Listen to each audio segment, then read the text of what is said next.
Quetzalcoatl and the universal bird tribe mythology and the dragon lineage of royal bloodlines. Here we go. The universal myth of the bird tribes. The name Quetzalcoatl means plumed serpent. He is credited in Mesoamerican culture with the creation of humans and their instruction in the use of metals and the cultivation of the land and understanding of the cosmic cycles of the universe. He was fathered by Enki, the, end quote, Lord of the Earth, end of air quote, an extraterrestrial master geneticist and one of the creator gods of the Homo sapien species. Quetzalcoatl, spelled Quetzalcoatl,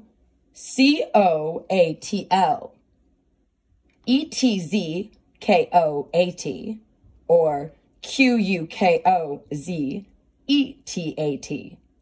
Now, remove the T, and you get tree, or bird of life. Qukozea, and you get equals flying child of wisdom and consciousness master, EAs. According to information from the Dead Sea Scrolls, as we are told in the decipherments of Zecharia Sitchin, Enki is the god, extraterrestrial, who is created with creating the first Homo sapiens sapien, the Adam, in the Adamic equaling man. Now remember, we have many kinds of mankind.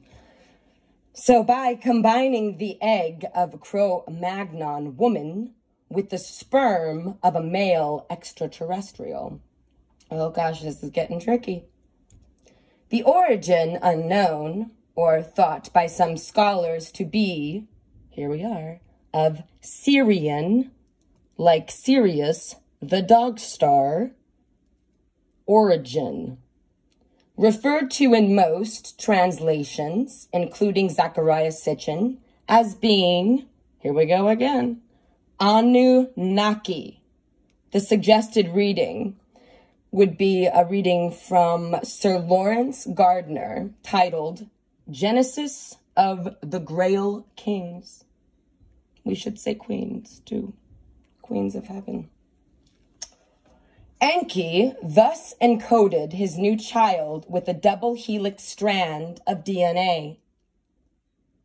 The image of the double DNA strand thus became the symbol of Enki and his Anunnaki descendants. The entwined double serpent, known today as the seal of Hermes, the Carthusis to the west, and the double dragon or eagle motif to the Mesoamericans. Oh, it gets tricky. In the Mayan teachings, Kukulkan, the star god of the Maya, was known in the Sumerian culture as the benevolent god Ningish Zida, the, air quoting here, Lord of the Tree of Life, end of air quote, and the master architect and builder of the Sumerian stepped pyramid, with which we most familiarize as being astronomically aligned to the ziggurats, spelled Ziggurats, i.e. pyramids. The other name for this god in the Sumerian culture was Enki. The Dead Sea Scrolls tell us that it was Enki who held the knowledge to the genetic tree of knowledge, or the tree of life. The same attributes given to the Mayan star god, Kukulkan and Thoth of Egyptian culture.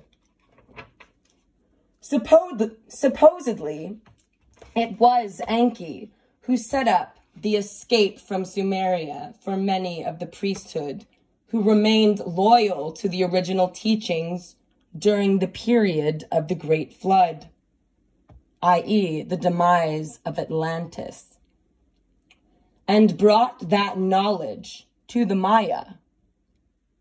The Maya were, according to Mayan teachings, the descendants of the original Earth race, who were thought to be giants. Those who built the great Mayan temples and were the source of origin for the Mayan understandings of life and the cosmos, again, according to Mayan teachings, were said to have originally come from the east upon great dragon ships. The wars of the heavens left most of the old world destroyed, as we addressed in previous segments of this book, this manuscript I'm almost finished reading. Whew. It's been a year of manuscripts, that's for sure. Now, except for a few temples and places in the southern hemisphere, the original knowledge from then, as well as the original descendants of the gods, were, for the most part, annihilated in those experiences. Not all of us, eh? It was Enki, Kukulkan, who passed over the time-honored tables of destiny to the Maya, who once again established a kingdom wherein we have the eventual emergence of Quetzalcoatl through the royal bloodlines, who is deemed holy emperor, priest, king, queen, princess, descendant from the gods. Also, Enki, or Kukulkan, Thoth, same cupcake, different name, same cupcake, brings to them the tables of, ooh, this is interesting, scientific law, which became the bedrock of the early mystery schools in Egypt, as well as Maya land. The only other place or writings I have ever come across relating to anything similar to this actual Mayan teaching have been in the original texts of the Book of Mormon. Here we are. Where it makes reference to the paradise lands, air quoting here, land bountiful, end of air quote. And the culture,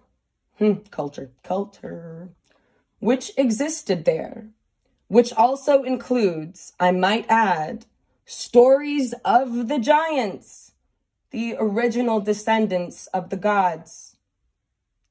In the Book of Mormon, this region, we are told, is thought to be near Isthmus of Panama, which would have been, at the time, the geographical heart of the Mayan Empire.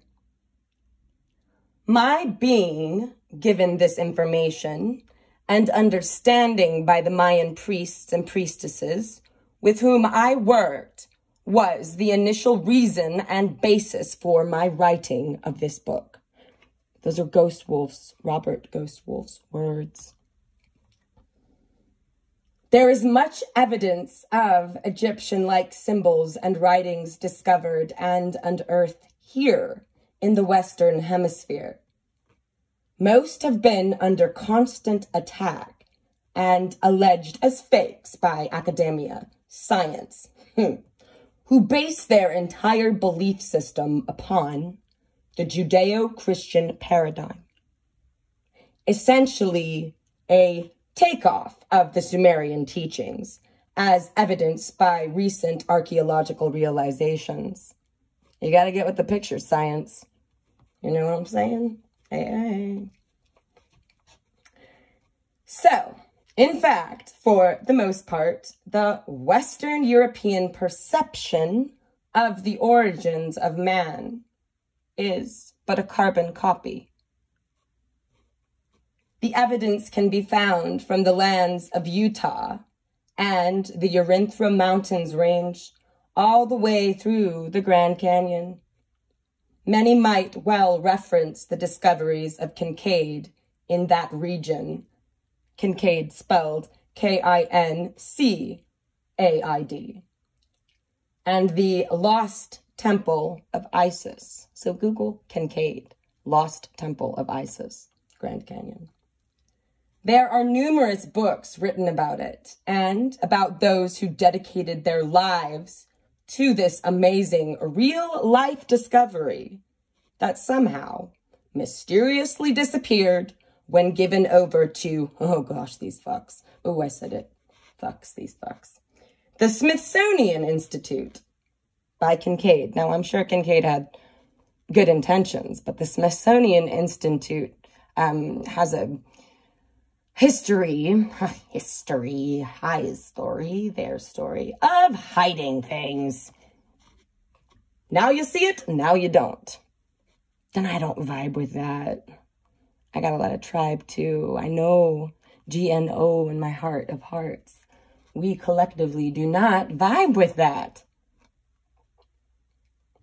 What's done in the dark will be brought to the light. So, there was a brief series of articles at that time, which was 1909, and then all traces of this find by Kincaid of the Lost Temple of Isis vanished forever. Now, I'm going to say maybe not forever. In the Mayan culture, Quetzalcoatl was the god of science, mathematics, the arts, healing, and the calendar, using the sacred numeric cycles of, get ready for it, 13, 20, and 52. He was the one entrusted with the knowledge of how to construct the pyramids in the sacred lands of the Maya, now America. And as well, he instructed the priests in the understanding of sacred geometry and the mysteries of life. Aho.